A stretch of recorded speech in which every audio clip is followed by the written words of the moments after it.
Bonjour. Bonjour, Monsieur le Président. Vous allez bien? Très bien. Et vous, ça va?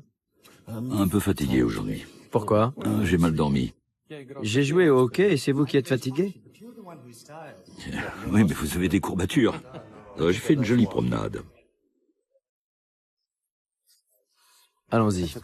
J'ai fait une promenade avec ma femme dans le parc. J'ai essayé de m'imaginer Sochi au IVe siècle avant Jésus-Christ. Oui. Vous savez qu'Ulysse est passé par ici quand il cherchait la toison d'or?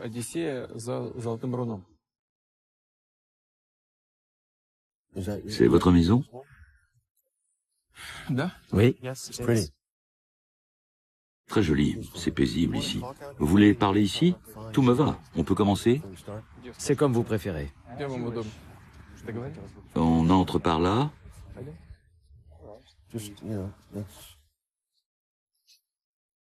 C'était juste une répétition.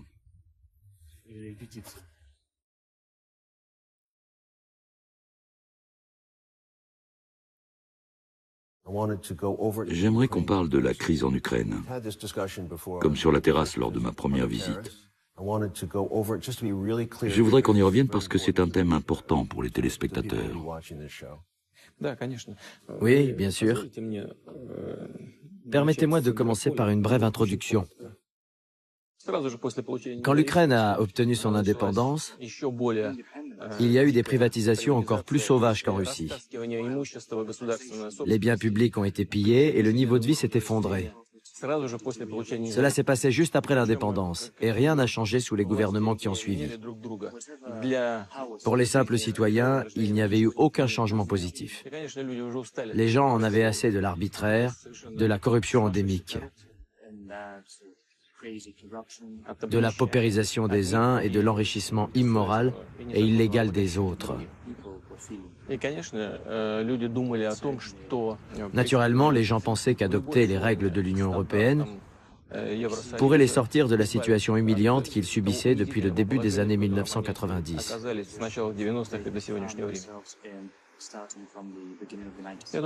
Je pense que ça a été le principal moteur de tous les événements récents en Ukraine. L'économie de la Russie et celle de l'Ukraine se sont développées à partir d'un noyau commun. Les deux pays avaient des liens économiques uniques. Les marchés russes étaient complètement ouverts aux importations en provenance d'Ukraine. Aujourd'hui encore, il n'y a pas de droit de douane entre nos deux pays. Pendant 17 ans, nous avons mené des négociations avec l'Union européenne sur les conditions d'entrée de la Russie à l'OMC.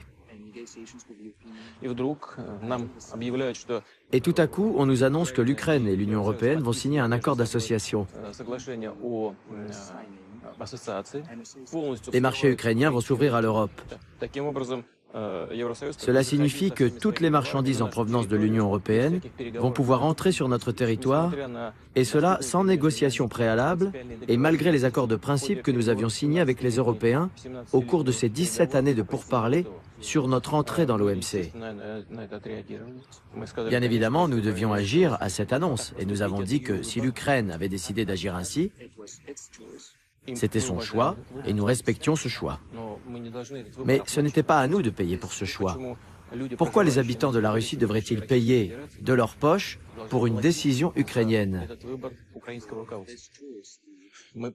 Nous avons proposé des négociations trilatérales à nos partenaires européens, mais leur refus a été catégorique. On nous a fait comprendre que ça ne nous regardait pas. On le sait, la crise a éclaté lorsque M. Yanukovych a déclaré qu'il devait repousser la signature de l'accord d'association entre l'Ukraine et l'Union européenne.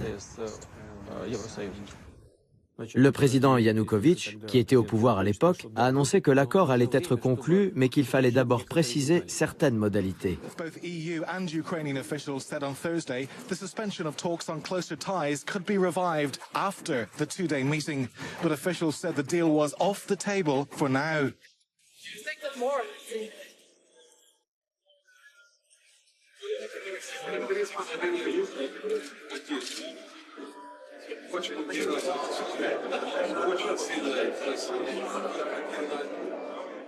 C'est là que tout a commencé.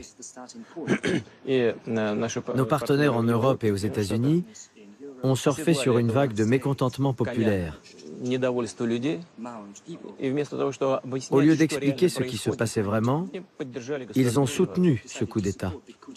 Entre novembre 2013 et le 20 février 2014, il y a eu beaucoup de manifestations. Je revois la télévision disant qu'il s'agissait d'un coup d'État au ralenti. Ça semblait évident pour les Russes. L'Ukraine, nous, on n'y prêtait pas attention. Non, peut-être pas vous personnellement, mais la CIA était extrêmement attentive à ce qui se passait en Ukraine. Il suffit de regarder l'évolution des événements. Yanukovych a annoncé que la signature de l'accord d'association était repoussée et personne n'a cherché à savoir pourquoi ou pour combien de temps. Immédiatement, des troubles ont éclaté.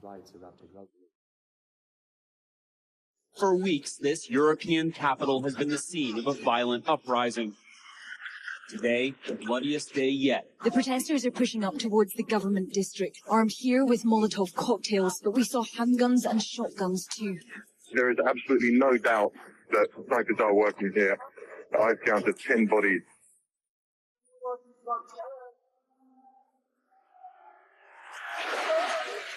There are casualties on both sides. Well, she just said that there are 6 dead people up there. Not just injured, dead. They said they've been hit by snipers. 14 policiers tués et 43 blessés. Pendant le massacre de la place Maïdan, vous receviez des renseignements? C'est bizarre qu'il y ait eu à la fois beaucoup de policiers et de manifestants tués. La police ne ripostait pas et elle a battu en retraite, rappelée par Yanukovych. Il semble que des groupes de snipers visaient les policiers et les civils dans le but de créer un chaos propice à la prise du pouvoir. C'est tout à fait exact. Yanukovych n'a pas donné l'ordre d'utiliser les armes contre les manifestants. Nos partenaires occidentaux, y compris les Américains, m'ont demandé de faire pression sur lui pour qu'il ne donne pas ce genre d'ordre. Ils nous ont dit: faites en sorte que Yanukovych n'ait pas recours à la force. De notre côté, nous demanderons à l'opposition d'évacuer les places publiques et les bâtiments administratifs. Nous avons répondu: c'est une bonne proposition, nous allons y travailler. Et comme vous le savez, le président Yanukovych n'a pas eu recours aux armes.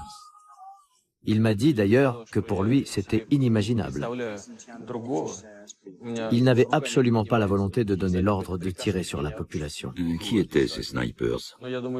Qui étaient-ils? Qui les avait engagés? Des gens qui avaient intérêt à l'escalade des tensions. Je n'ai pas d'informations précises sur l'identité de ces individus, mais c'est d'une logique élémentaire. Aviez-vous des informations sur des bataillons issus de factions d'extrême droite qui avaient reçu un entraînement militaire dans d'autres villes? On m'a dit que des unités d'une centaine d'hommes étaient arrivées en ville dans les jours qui ont précédé les affrontements en place Maïdan. Nous avions et nous avons toujours des informations attestant que des groupes de combat de ce type étaient formés en Ukraine occidentale, en Pologne et dans d'autres territoires.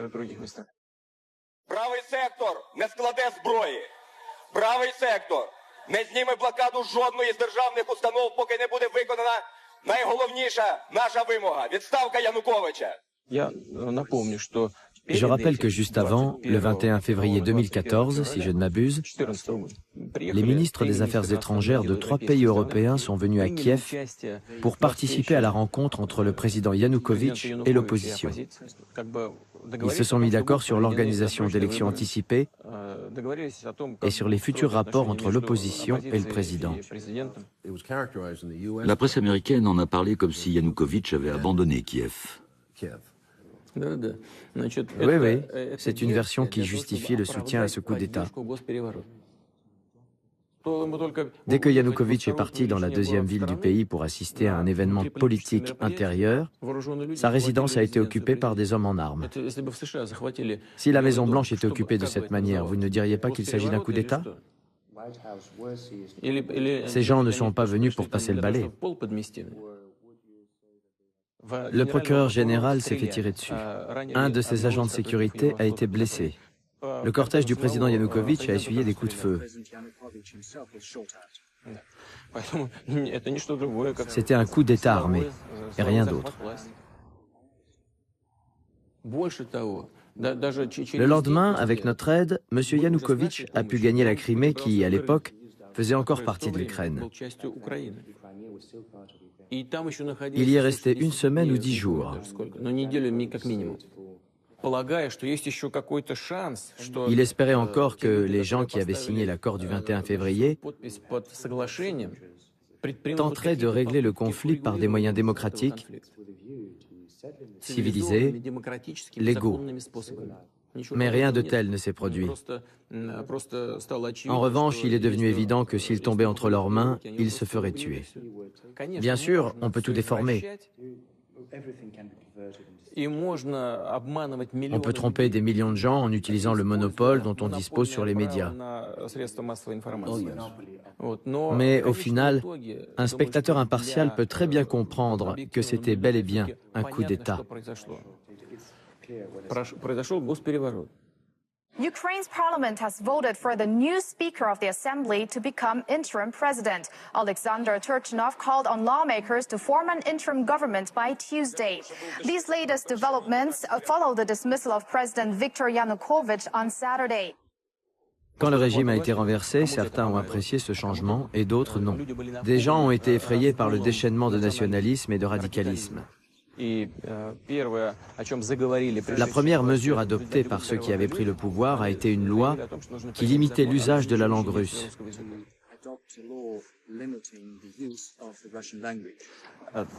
Les Européens ont bloqué cette mesure, mais un signal avait été lancé. Le peuple a compris la direction qu'allait prendre le pays. Le même processus a été mis en œuvre dans le sud-est du pays, dans le Donbass. Là-bas, il y a deux grandes villes, Lugansk et Donetsk, dont les habitants n'ont pas accepté le coup d'État.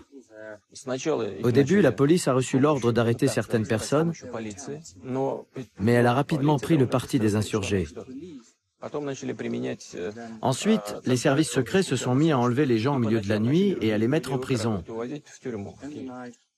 Il est normal qu'en voyant ça, les habitants du Donbass aient pris les armes. À partir de là, de vrais combats ont commencé. Au lieu d'engager le dialogue avec les habitants du sud-est de l'Ukraine, après l'intervention des services secrets, le gouvernement ukrainien a déployé les forces spéciales et ensuite l'armée, avec des chars et des avions de combat. Ils se sont mis à frapper les quartiers résidentiels directement aux lance-roquettes. Ensuite, il y a eu des élections et un nouveau président a été élu. À plusieurs reprises, nous avons appelé le président ukrainien à ne pas prendre de mesures radicales. Je lui ai parlé de nombreuses fois, mais il avait sa propre vision de la situation. Il évoquait toujours les pertes d'une, deux ou trois personnes que son armée avait subies pendant les combats contre les milices. C'était évidemment regrettable. Toute mort est toujours une tragédie. Mais quand il a repris les hostilités, ce sont des milliers de personnes qui ont péri. En ce qui concerne M. Obama, quels étaient vos échanges avec lui à ce moment-là? Nous étions en contact ininterrompu. Enfin, nous parlions au téléphone très régulièrement. Manifestement, vous étiez en désaccord. Nos visions étaient très différentes. Et elles le sont toujours, en ce qui concerne les origines et le déroulement de la crise ukrainienne. Vous vous parlez encore? Oui, nous nous sommes parlé il y a quelques jours. Nous avons évoqué nos rapports bilatéraux, la situation au Moyen-Orient et en Ukraine. Vous diriez que vos échanges sont cordiaux? Non, ce sont des relations de travail. Ils se voient quand ils se parlent? Non. Mais je peux vous dire que c'est un dialogue où les deux parties sont désireuses de se parler. Nous ne sommes pas du tout dans une confrontation. J'ai l'impression que le président Obama est quelqu'un de réfléchi, qui sait évaluer une situation de façon réaliste. Nous sommes d'accord sur certains points et en désaccord sur d'autres. Parfois, nous trouvons des points de convergence sur des sujets difficiles. Je dirais que c'est un dialogue utile. C'est une question futile, mais je suis toujours très curieux. Est-ce qu'ils s'appellent Vladimir et Barack? Barack et Vladimir. Par vos oui. prénoms, c'est super. Pouvons-nous parler des influences extérieures pendant la crise ukrainienne? On sait que des ONG opéraient en Ukraine.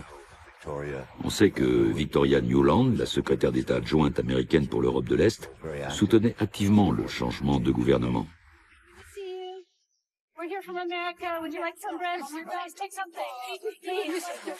We've invested over $5 billion to assist Ukraine in these and other goals that will ensure a secure and prosperous and democratic Ukraine.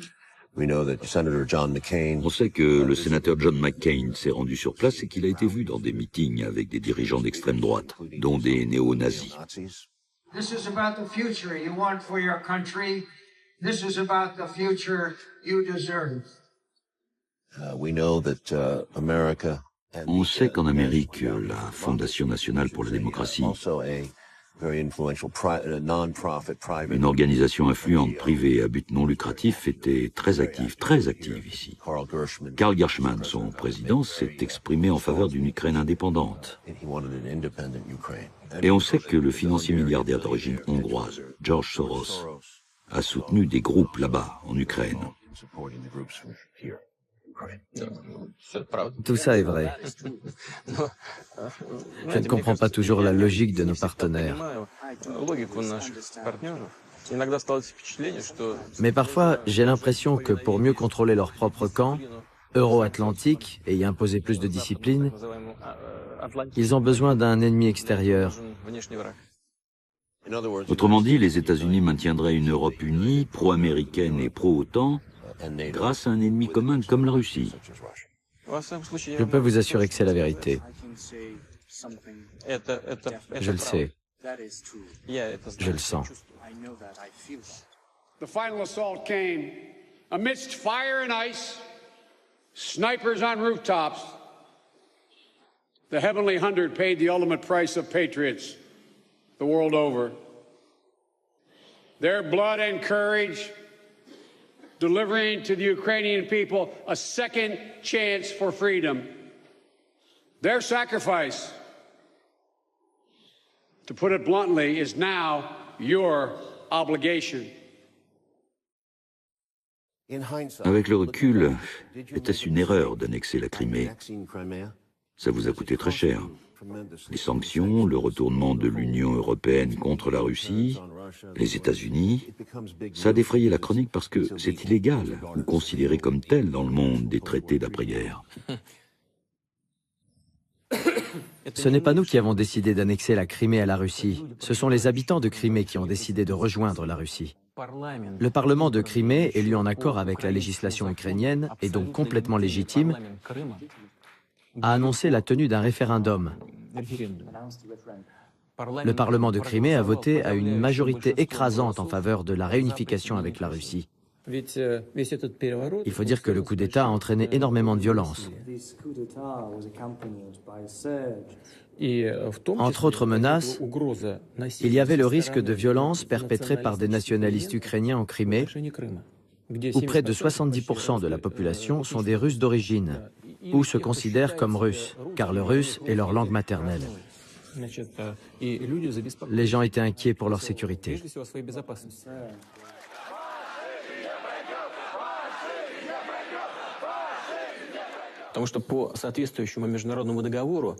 Conformément aux accords internationaux, nous avions le droit de stationner 20 000 hommes sur notre base militaire en Crimée, et même un peu plus.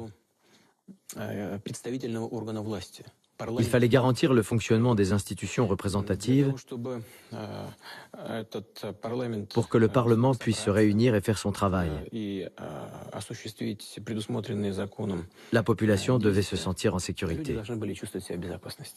It does raise questions on whether this vote really is free and fair, especially given the heavy military presence in Crimea right now, Errol. Oui, nous avons créé les conditions nécessaires pour que les gens puissent se rendre aux urnes. Nous n'avons mené aucune opération armée. Pas un coup de feu n'a été tiré et personne n'a été tué. Plus de 90% des habitants de Crimée ont participé au référendum. Ensuite, sur la base des résultats du scrutin, le Parlement de Crimée a demandé au Parlement de Russie d'intégrer la Crimée dans la Fédération de Russie. More than 95% voted to become part of Russia. Officials said there was an unprecedented turnout, with at least 8 of 10 eligible Crimeans having their say. Les pertes territoriales subies par l'Ukraine ne sont pas dues à la Russie, mais à la décision des habitants de Crimée, qui ne voulaient pas se retrouver sous le contrôle d'un régime nationaliste. Une guerre civile a éclaté dans le sud-est de l'Ukraine, dans le Donbass. Immédiatement, le PIB a chuté de manière catastrophique. Les plus grosses entreprises industrielles ont cessé le travail. Le chômage a grimpé et les salaires ont plongé.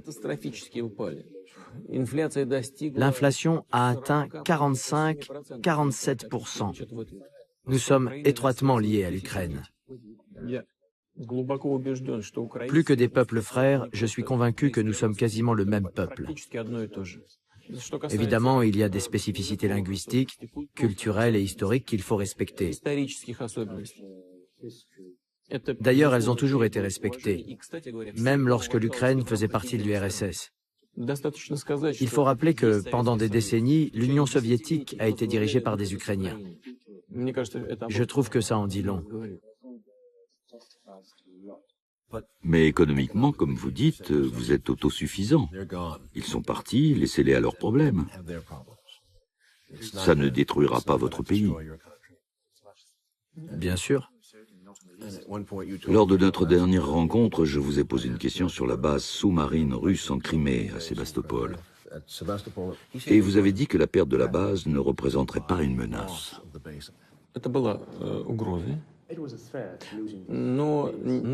Ça représentait une menace, mais pas une menace critique. Parce qu'aujourd'hui, nous mettons en service une nouvelle base navale, non loin de là, à Novorossiysk. Même si l'OTAN devait passer un accord avec l'Ukraine, je ne vois pas où serait la menace pour la Russie avec l'armement moderne. Moi, si. J'y vois une menace. Quand l'OTAN débarque dans un pays,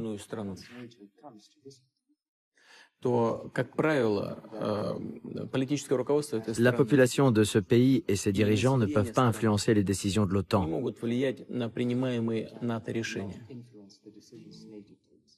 Y compris celles concernant le déploiement d'infrastructures militaires. Même des armements très sensibles peuvent être déployés, comme les systèmes de défense antimissiles. Aujourd'hui, on observe un renforcement de l'influence américaine en Europe, en partie grâce aux pays d'Europe de l'Est.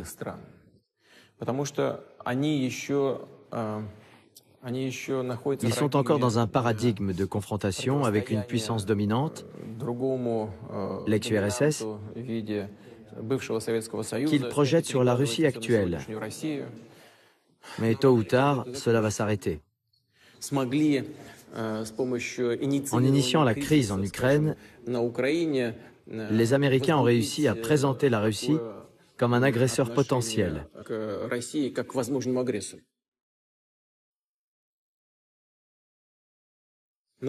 Mais bientôt, tout le monde comprendra que la Russie ne représente pas une menace, ni pour les pays baltes, ni pour les pays d'Europe de l'Est, et encore moins pour les pays d'Europe de l'Ouest. Quand les Européens s'en rendront compte, ils seront d'autant plus désireux de protéger leur souveraineté et de défendre leurs intérêts nationaux. Cette pression constante n'est agréable pour personne, croyez-moi. Tôt ou tard, on en verra les conséquences. Mais tôt ou tard, cela prendra fin. Il est préférable que ce soit le résultat d'un dialogue pacifique. Bien sûr, on peut aussi faire monter la pression en Asie en parlant de la Corée du Nord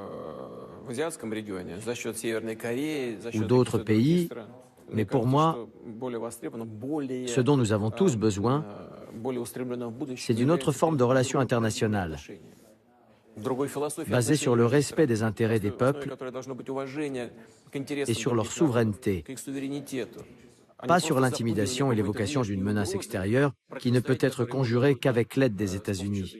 Un jour, ce paradigme ne sera plus d'actualité.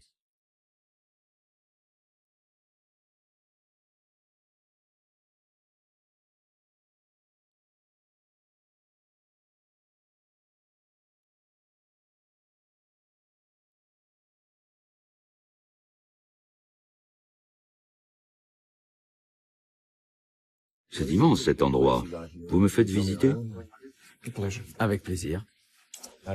Comment on chauffe un endroit pareil? Là, vous me posez une colle. Ne me dites rien. Cela se fait d'une manière ou d'une autre. On ne chauffe pas au bois, je vous assure. Vous ne vous sentez jamais seul le soir dans ces couloirs? La nuit, je ne me promène pas dans les couloirs.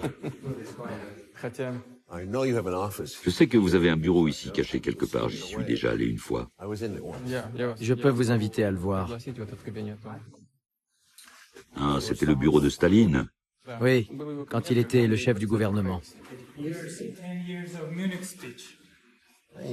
est bien là, il aurait pu être acteur de cinéma. Pourquoi ça passe? C'est l'anniversaire du discours de Munich. Ah bon? Donc aujourd'hui, c'est le jour où vous vous êtes attiré des ennuis. Pas vraiment, j'ai simplement dit ce que je pensais. Voici mon bureau. Avant, à l'époque soviétique, il était plus grand.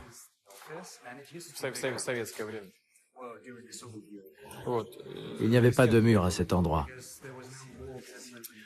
C'est ici que vous travaillez maintenant? Oui. Vous y tenez des réunions? Oui, ici même.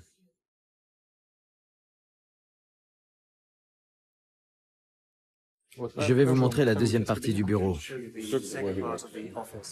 Vous devrez excuser le désordre. Ça, c'est mon père, à Sébastopol, en Crimée. Il a servi dans la marine. À Sébastopol? C'est pour ça que vous vous êtes battu pour l'avoir.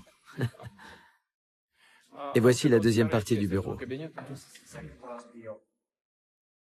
2 tables de travail? Comment il s'en sert? Ici, je travaille avec les documents. C'est généralement couvert de papier.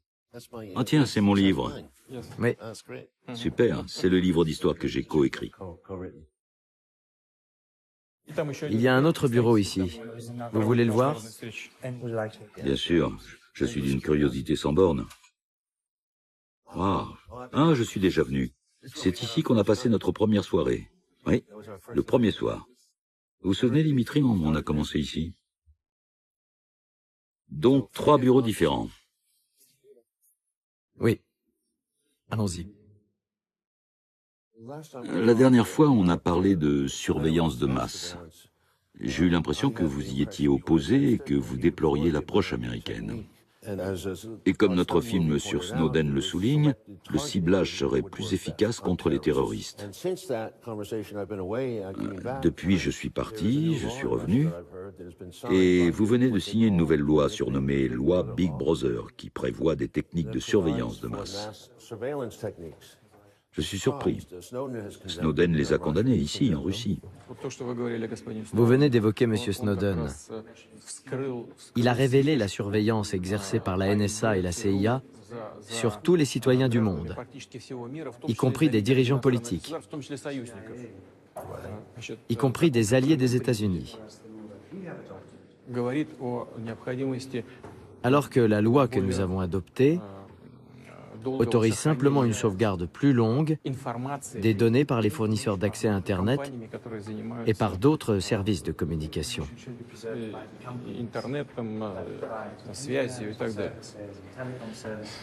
Les services secrets et les forces de l'ordre peuvent uniquement obtenir des informations privées.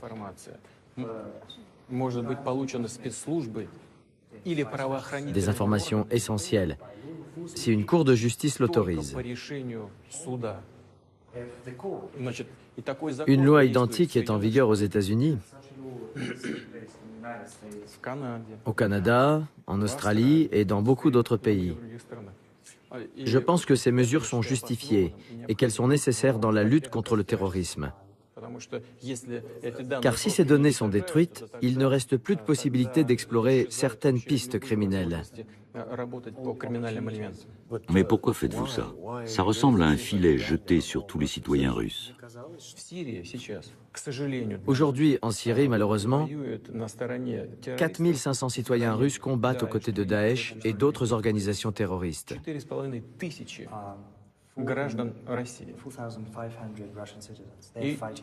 À cela, il faut y ajouter près de 5000 combattants originaires des anciennes républiques soviétiques d'Asie centrale.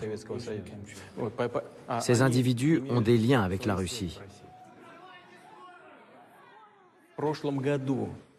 L'année dernière, nos services secrets ont déjoué 45 attaques terroristes.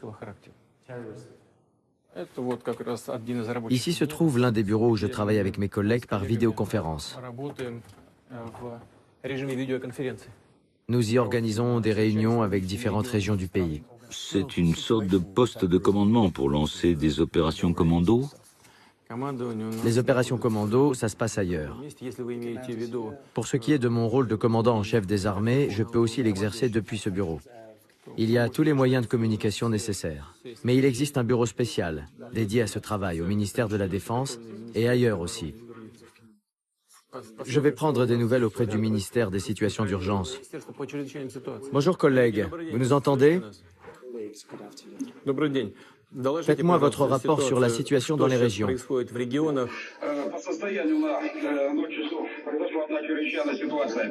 В Тульске проводится непрерывный мониторинг обстановки и патрулирование трасс федерального, регионального и местного значения. Развернуты более 50 пунктов обогрева. В настоящий момент заторов на трассах местного, федерального и регионального. В Уральском федеральном округе и в Красноярском крае температуры ниже климатических норм на 7-10 градусов. Доклад закончен. Merci et bon courage. Appelez le ministère de la Défense. Bonsoir, camarades. Vous m'entendez?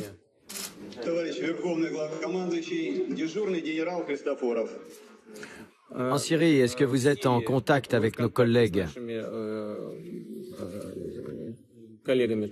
Так точно, мы находимся на видеоконференции в реальном масштабе времени, постоянно отслеживаем и уточняем положение войск при выполнении задач. Qui est à la base de Khmimim actuellement? Непосредственно командующий группировкой генерал Картополов. Demandez-lui un rapport sur ce qui se passe actuellement en Syrie. Ce sont de vrais avions qu'on voit? Oui, toutes les informations sont délivrées en temps réel. Même l'accès aux sous-marins? Oui, toutes les informations. Où se trouvent les gens, ce qu'ils font, en temps réel, 24 heures sur 24. Товарищ Верховный Главнокомандующий, дежурный генерал Христофоров. По докладу командующего группировкой, в настоящее время обстановка стабилизирована. Проводятся мероприятия во взаимодействии с турецкой страной по подготовке действий в районе Деризор и в районе Эльбаб. Уточняем цели, координаты для поражения, в том числе и объекты ИДИЛ. В установленное время будет продолжено мероприятие по развитию успеха на данных направлениях. Saluez Kartapolov de ma part et dites-lui que je reçois ses rapports pratiquement tous les jours. Merci. Sur le plan militaire, le budget américain est de 600 milliards de dollars. Votre budget annuel est de 66 milliards, d'après les statistiques russes. Ça représente à peine 12% des dépenses américaines. Les Chinois en sont à 215 milliards, l'Arabie Saoudite à 87. Donc la Russie est en 4e position avec 66 milliards. Est-ce que ce chiffre est juste? Oui, c'est à peu près ça. Waouh! L'Arabie Saoudite dépense plus que vous. Oui, effectivement, c'est le cas. Et comment vous faites? Vous avez une grande armée, un important service de renseignement. C'est quoi le truc? Vous n'avez pas de lobby pro-militaire?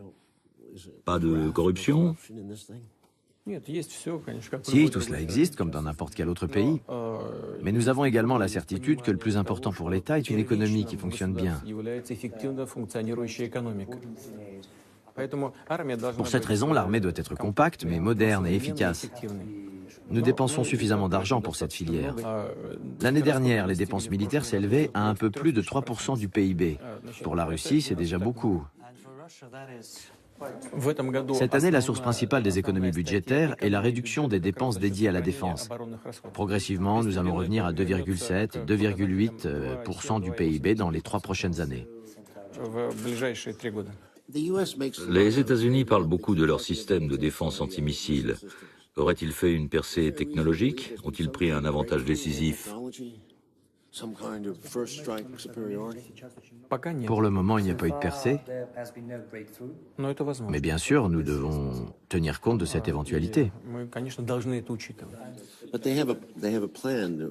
Oui, mais les Américains ont un plan.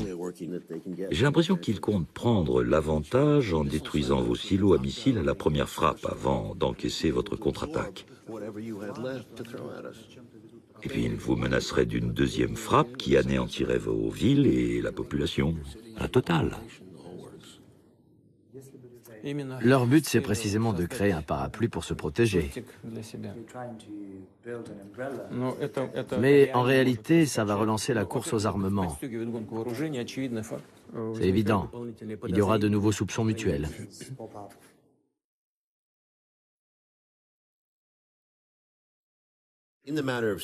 En ce qui concerne la Syrie, est-ce que vous pouvez nous expliquer votre objectif, nous faire un historique et nous préciser votre position actuelle? Nous voyons ce qui s'est produit dans certains pays de cette région, surtout en Irak et en Libye.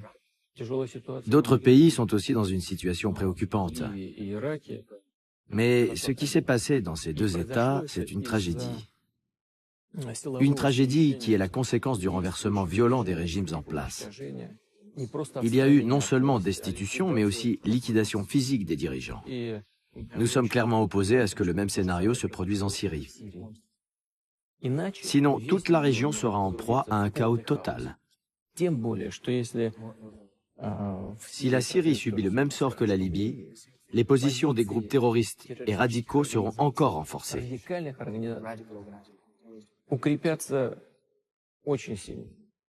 Aujourd'hui, ces groupes sont déjà très puissants car ils contrôlent une grande partie de l'extraction du pétrole dans la région. C'est qui? C'est les terroristes? Oui, les terroristes. Et comme en plus ils vendent des objets d'art, des objets culturels et qu'ils reçoivent de l'aide de l'étranger, ils sont vraiment puissants. Il faut les empêcher de se renforcer encore.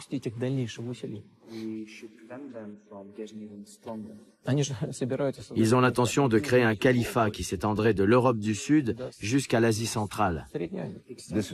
C'est la préoccupation majeure. Oui, mais nous avons aussi des objectifs pratiques.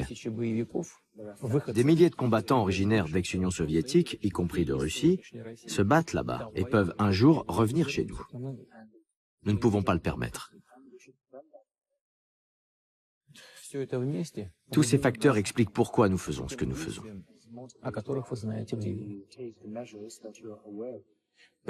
En même temps, nous avons conscience que les dirigeants syriens actuels ont également commis des erreurs dans l'établissement des relations à l'intérieur de leur propre pays.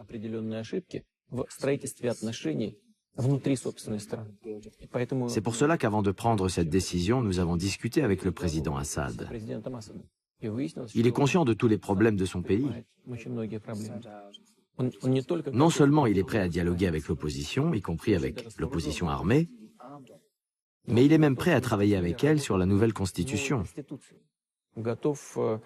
Et il est prêt à soumettre les futures élections présidentielles, qui seront des élections anticipées, à un strict contrôle international.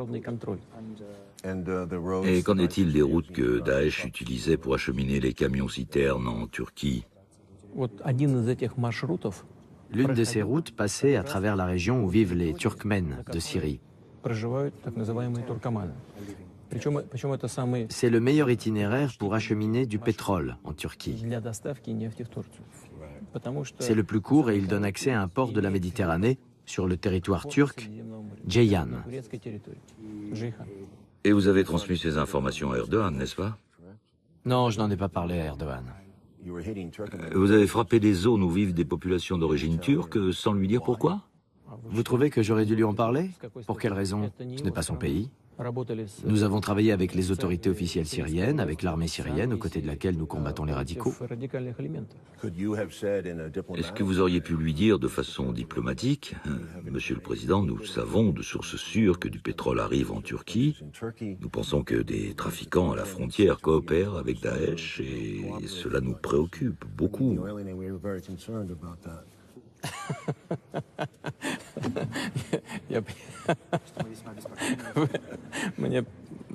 C'est vraiment un plaisir de discuter avec vous. Écoutez, pendant le sommet du G20, quand les journalistes sont sortis de la salle, j'ai sorti des photos. Des photos grandes comme ça. J'ai montré à tout le monde ces itinéraires. Nous avons aussi montré ces photos à nos partenaires américains qui sont à la tête de la coalition contre Daesh. Tout le monde est au courant. Ça ne sert à rien d'enfoncer des portes ouvertes. Ce sont des évidences. Il ne s'agit pas d'un camion isolé, mais de milliers de camions. Des milliers. Cette route, c'est un oléoduc vivant. Quel représentant américain était présent? Vous me demandez des informations qui ne doivent pas être rendues publiques. Donc 2 fois par jour, demain, aujourd'hui, vous communiquez des informations à l'OTAN sur la mission en Syrie? Pas à l'OTAN, à l'armée américaine. Vraiment, directement? Et ils font la même chose.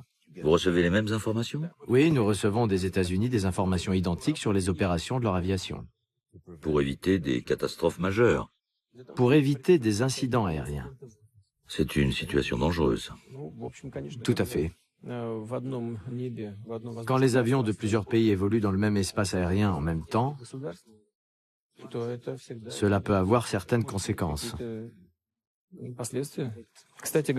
Par ailleurs, nous opérons là-bas à l'invitation du gouvernement syrien légitime.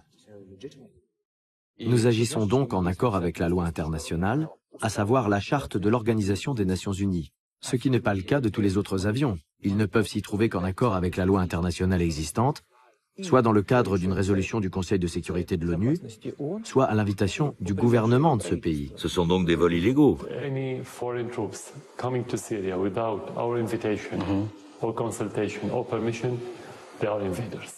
Et pourtant, malgré tout cela, nous partons du fait que nous avons un objectif commun, combattre le terrorisme international.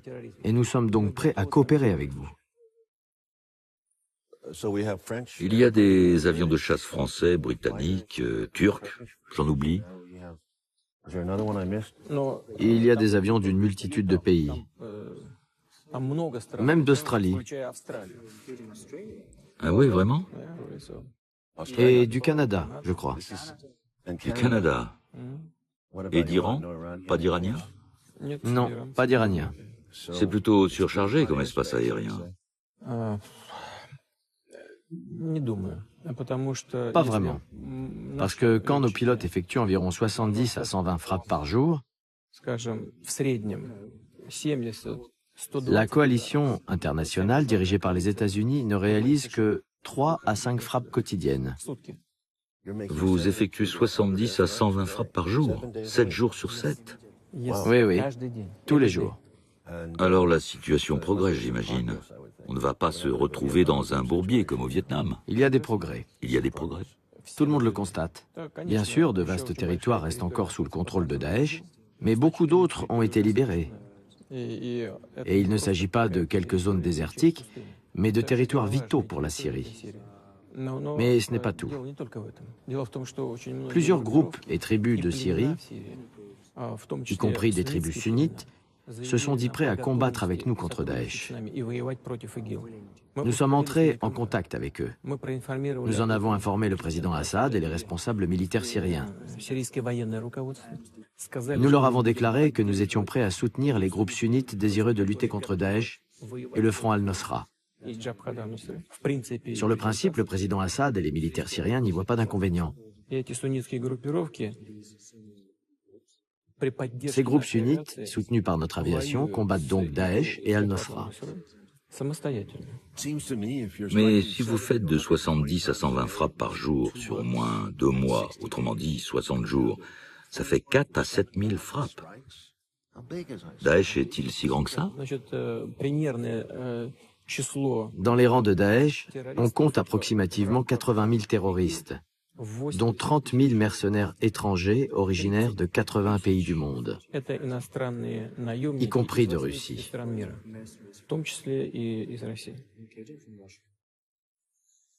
C'est une de nos opérations aériennes. Qui est au sol?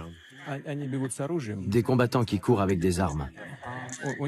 Certains ont des fusils, d'autres des armes plus lourdes.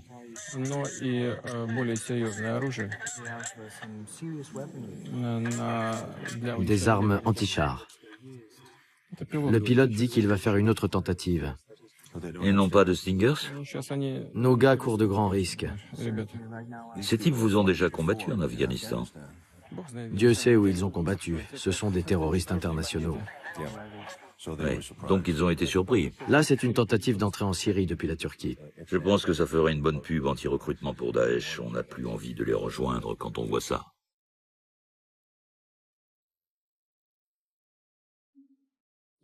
Nous n'avons pas intérêt à jeter de l'huile sur le feu dans ce conflit. Au contraire, nous voulons promouvoir le dialogue pour préserver l'intégrité territoriale de ce pays. C'est très compliqué. Ce n'est pas facile de trouver un consensus, mais les contacts directs que nous entretenons avec nos divers partenaires nous donnent l'espoir de réussir. Nous avons vraiment besoin du soutien des États-Unis, de l'Arabie Saoudite, de la Jordanie et de l'Égypte. Nous allons prendre beaucoup de précautions pour que chaque pas en avant consolide nos acquis, sans les compromettre. Bien, parlons d'un autre conflit. En Crimée, avant le référendum, un destroyer américain, le Donald Cook, est apparemment entré en mer Noire, a fait demi-tour et a abandonné sa mission. L'épisode rappelle la crise des missiles à Cuba, il s'était produit à peu près la même chose. Un bâtiment s'était approché de la ligne de démarcation avant de faire demi-tour. À partir du moment où la Crimée a intégré la Russie, notre rapport envers cette région a radicalement changé. Si nous voyons une menace pour notre territoire, et la Crimée en fait partie désormais, nous mettrons tout en œuvre pour le défendre. Rising tensions between the U.S. and Russia after a Russian fighter jet buzzed a U.S. warship in the Black Sea. ABC's chief global affairs correspondent Martha Wright is tracking this all from Washington. Martha, this maneuver by the Russian fighter carries echoes of the Cold War. It certainly does, George. This was a Russian jet that screamed by a U.S. destroyer in the Black Sea, not just once, but 12 times over a 90-minute period. Страны НАТО объявляют учения на Черном море. К берегам Румынии подходит американский эскадренный миноносец. В Средиземном море авианосная группировка, а к Крыму, вооруженный крылатыми ракетами, устремляется эсминец ВМС США Дональд Кук. Je n'irai pas jusqu'à comparer cette situation à la crise des missiles de Cuba, parce qu'à cette époque, le monde s'est vraiment trouvé au bord d'une apocalypse nucléaire.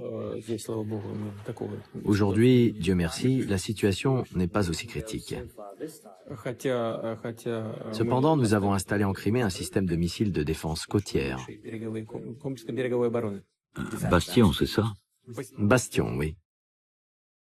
Ce sont de gros missiles. Et le destroyer Donald Cook a des missiles Tomahawks.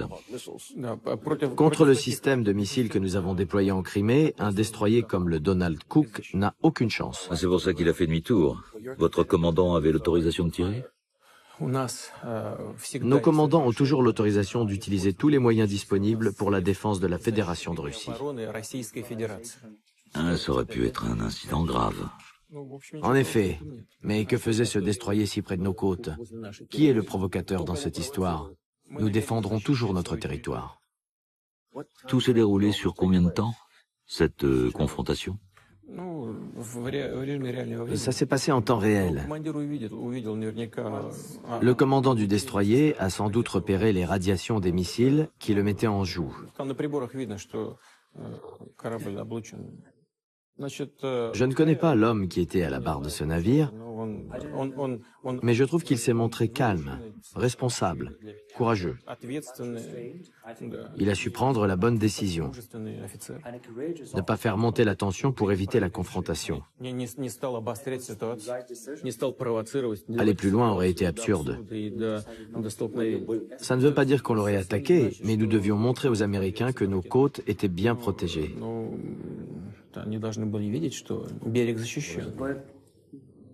Il a été averti, enfin il a reçu un avertissement. Le capitaine voit immédiatement que son navire est pris pour cible. Il est alerté par les appareils de son navire. Tout ça se passe en 2 minutes, 30 minutes, 50? Il faudrait demander à un expert, mais c'est une question de secondes, je pense. Ça arrive souvent? Vous semblez très calme. On vous a appelé? Ça arrive de temps en temps.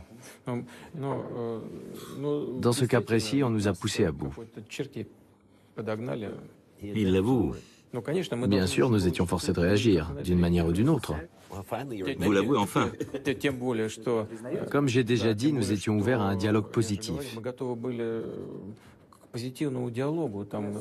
Nous avons tout fait pour trouver une sortie politique acceptable à cette situation en Ukraine. C'était peine perdue car les États-Unis ont voulu coûte que coûte soutenir un coup d'État anticonstitutionnel. Pourquoi? Je ne l'ai toujours pas compris. Lors d'un discours, vous avez dit « Ceci est notre territoire historique. Les Russes sont concernés. Ils sont en danger. Nous ne pouvons pas les abandonner. Nous n'avons pas organisé le coup d'État. C'est l'œuvre des nationalistes et des extrémistes de droite.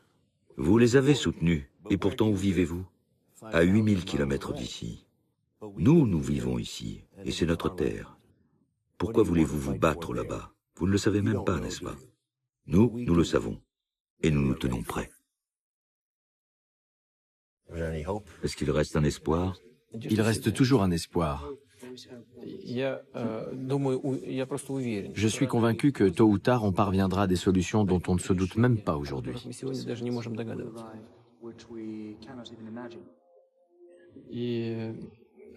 Mais d'autres problèmes émergeront et il faudra les résoudre. C'est donc un optimiste. Modéré.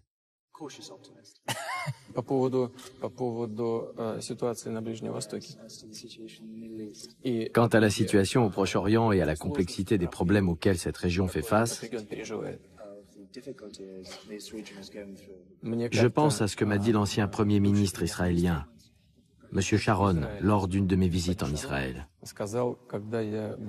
Il m'a dit, « Monsieur le Président, vous êtes dans une région où vous ne pourrez jamais faire confiance à qui que ce soit, sur quelque question que ce soit. »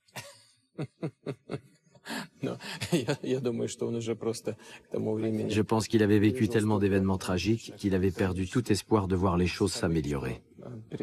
Mais à mon avis, cette région aussi, tôt ou tard, connaîtra l'apaisement. Les gens finiront par trouver un équilibre qui permettra à la région de vivre en paix. Même si aujourd'hui, ces problèmes nous paraissent extrêmement complexes.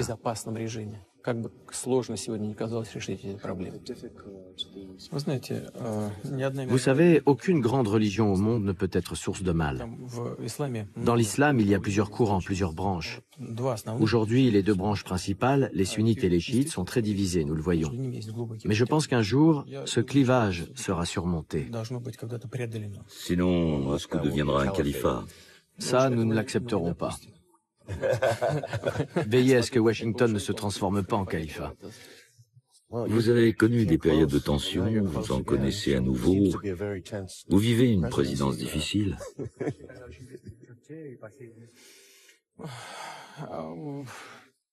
Des époques simples, vous en connaissez? Les temps sont toujours durs. Il faut simplement remercier Dieu de nous permettre de servir notre pays.